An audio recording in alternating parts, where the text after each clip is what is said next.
réduction de la quantité de réserves que les banques doivent conserver la semaine prochaine constituera la troisième réduction cette année. Et d'autres sont à venir. Afin d'offrir plus de soutien aux entreprises privées et aux PME, une réduction supplémentaire de 1% de triple R sera appliquée aux banques commerciales municipales opérant uniquement au niveau provincial. Ces réductions supplémentaires ciblées se feront en deux phases à compter d'octobre et de novembre.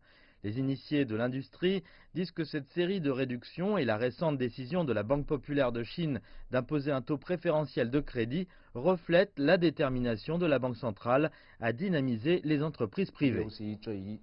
Les actions de la Banque populaire de Chine au cours des derniers mois sont des stratégies positives et elles ont résolu de nombreuses difficultés de financement pour les entreprises en leur permettant d'emprunter de l'argent.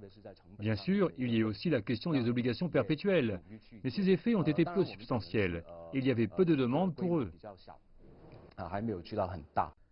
Alors que les banques disposeront de plus de liquidités après la réduction des réserves obligatoires, certains experts s'attendent à une réduction globale des taux d'intérêt au cours des prochains mois afin de rendre le crédit encore moins cher pour les entreprises privées.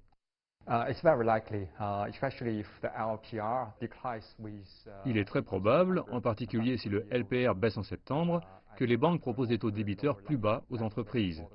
Nous pourrions en voir un avant octobre et un autre en novembre ou en décembre. Le fait est que l'économie chinoise est toujours en train de se modérer. Les banques sont en mode colombe, ce qui signifie qu'il existe un argument de poids en faveur d'un nouvel assouplissement monétaire en Chine.